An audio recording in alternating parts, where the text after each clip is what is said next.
How to fall in love with your spouse for life. 7 points for making any marriage even better. I want to begin with one caveat. Today, I'm discussing regular marriages with regular ups and downs. I'm not talking here about clearly abusive relationships to which these normal rules, unfortunately, just don't apply. So let's begin. Western culture has a few defining features. One is embodied by the most famous Frank Sinatra song. Elvis also sang it. I took the blows and did it my way. You can do it your way. It can be my way or the highway in your marriage, but you'll take the blows. You'll miss out on shalom and shalva and deep, deep happiness with your spouse. Is it worth it? So the first of my 7 points for a happier marriage is, number 1, trust your spouse. Even though he thinks differently than you do. Even though she does things differently than you do.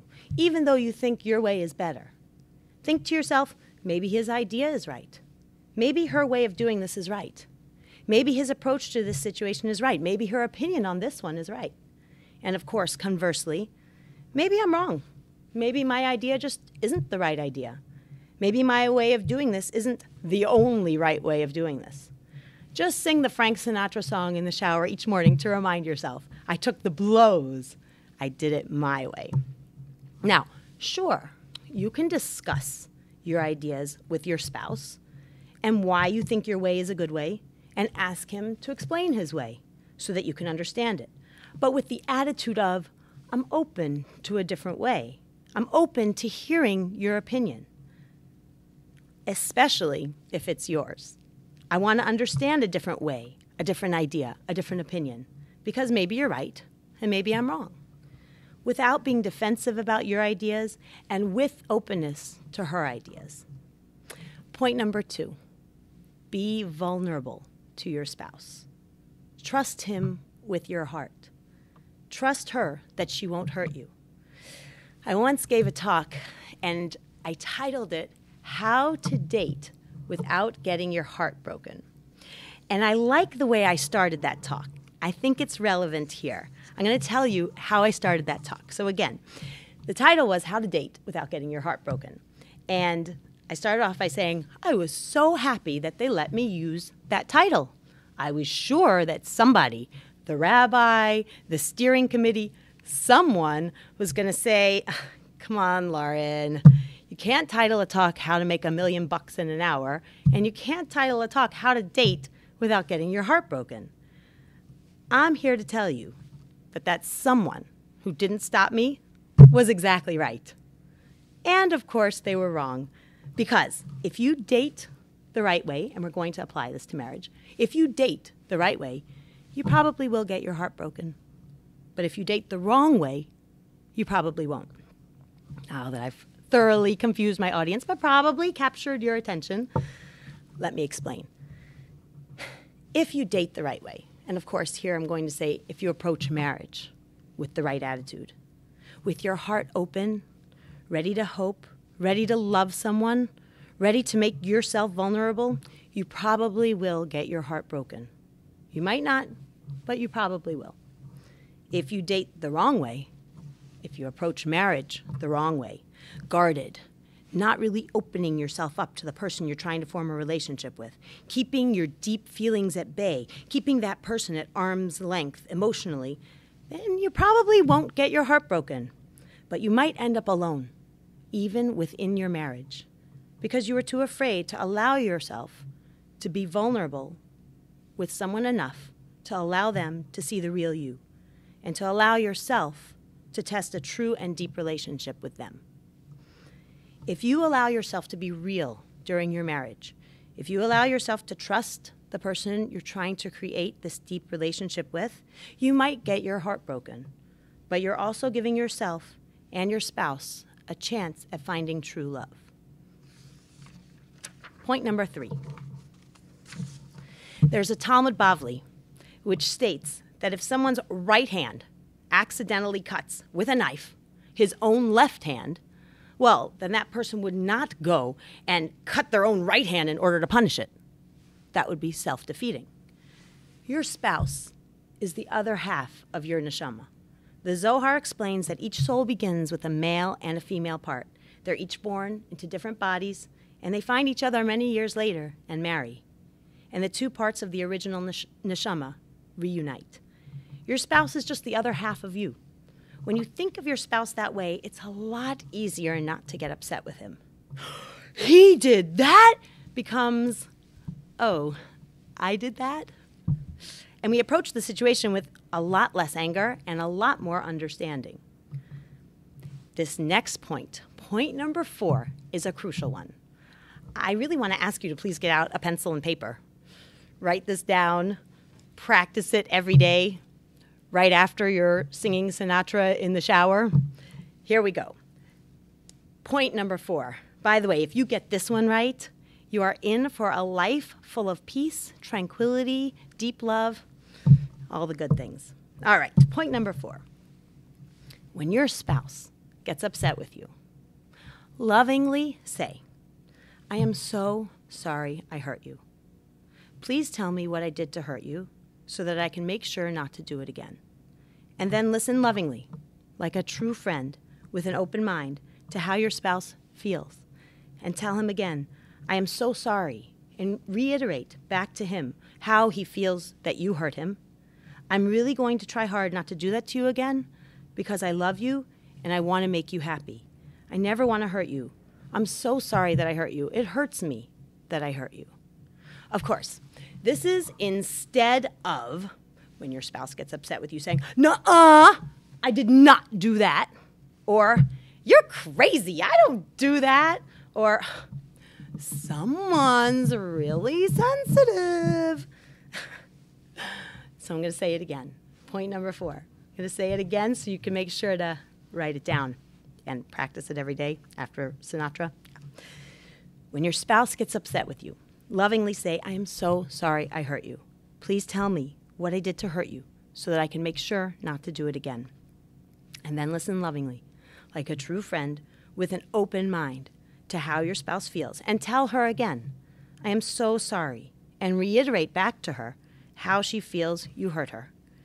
I'm going to try really hard not to do that to you again because I love you and I want to make you happy. I never want to hurt you. I am so sorry I hurt you. It hurts me that I hurt you. And of course, all of this has to be said sincerely. I've had people in my office, I'm a marriage therapist, I've had people in my office who say, yeah, I'm really sorry I hurt you, I really want to hurt you. Doesn't work. Doesn't work. It has to be sincere, otherwise they'll see right through it. They'll know you're just saying lines. Point number 5. Whatever you can't control is in Hashem's control.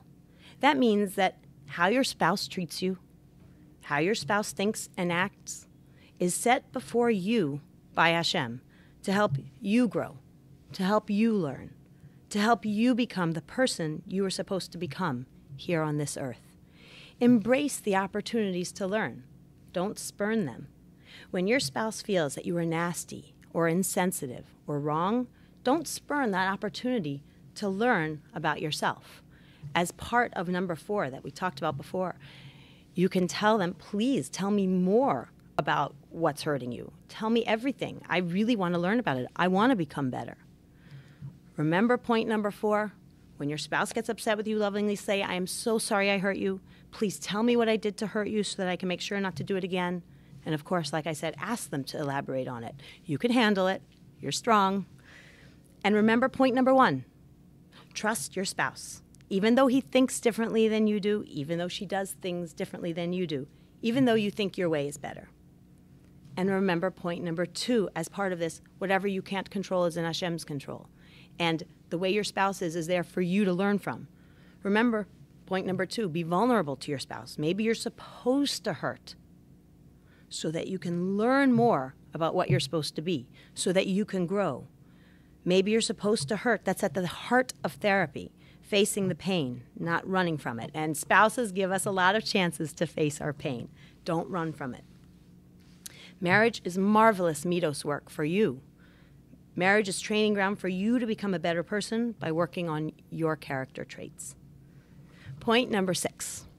Kimayim hapanim el panim, kain lev ha'adam la'adam. However you treat your spouse is the way that he will treat you back. If you are kind and loving and friendly, he will mirror those feelings right back to you. If you are angry and disappointed, she will mirror those feelings back to you too. You can, single-handedly, begin a positive cycle of love and giving in your marriage. It only takes one of you to make both of you happy with each other. Of course, this works best when both husband and wife are committed to beginning the positive cycle. But since this is reaching your ears right now, I guess it's time for you to commit yourself to being the one. Of course, you can make a date night and have your spouse watch this, and then he or she can commit him or herself to also being the one, and then everybody will be happy. As Rav Dessler says in Michtav Meliyahu, and let me quote, "Why do we find so often that husband-wife affection does not seem to last? The answer is simple. People are generally takers, not givers. Each begins to demand from the other the fulfillment of his or her obligations. When demands begin, love departs." Don't worry, by the way. I'm going to give you a way to talk to your spouse about how you're really feeling right after this quote. So don't freak out. Just keep listening. When demands begin, love departs. This is why I always say to a couple, in the joyousness of their wedding day, filling your hearts at this moment is a wondrous desire to give pleasure and happiness to each other. Take care, my dear ones, that you strive to keep this desire always as fresh and strong as it is at the present time. The best relationship between husband and wife will be obtained when both achieve and practice the virtue of giving. Then their love will never cease, and their lives will be filled with happiness and contentment for as long as they live on this earth. That's the end of Rav Dessler's quote. You can create a positive cycle of love and giving in your marriage. Don't worry, I'm going to get to the point where you can talk to them and ask them without demanding. That's coming, point number 7. My final point, point number 7. For this final point, I just need actually a show of hands. Hang on one second. I need to know if anyone out there is a perfect person. Anyone there a perfect person? Okay, one second. Nobody answered. I think that there are no perfect people in this world. Just like you have positive attributes and habits and negative attributes and habits, so does your spouse. No one's perfect. So appreciate and revel in your spouse's positive qualities and accept gracefully his negative ones. So he sucks on his chicken and makes disgusting noises at the Shabbos table. So she leaves the bathroom a mess. Remember, he's the other half of your neshama. She's the other half of your neshama. Just as you gracefully accept your own shortcomings, gracefully accept his or her shortcomings. Every person is a package of good and not so good. Of course, and here comes the other really important part. You can ask your spouse for you, as a kindness to you, to do or to not do a certain behavior. But always bracket the request before and after with, "I love you just as you are, and I know that this is my issue." Let me give you a couple of examples. "I love you just as you are, and I know this is my issue. So here it is. It would make me so happy if you could try and remember to put the toilet seat down. But I love you anyway, and I know it's my craziness that it bothers me." Another example, I think this one's probably going to speak to a lot of people out there. "I love you just the way you are. I think you're beautiful. I know this is my issue, so here it is. It would make me happy if you lost some weight. But I love you any way you are, and I think you're beautiful just the way you are." You can even sing it if you want. A lot of singing going on in this talk. "But I love you any way you are, and I think you're beautiful just the way you are. Thank you for putting up with my craziness. I'm so sorry you have to deal with a crazy husband. So sorry you have to deal with a crazy wife." In order to summarize and end, I'd like to share with you a poem that I wrote. "I'll just pretend that you never hurt me before. I'll just pretend that you're always on my side. I'll just make believe you've loved me all your life. I'll just pretend that you're always soft, gentle, and kind. And therefore, I won't hurt you. I'll be on your side. I'll love you unconditionally.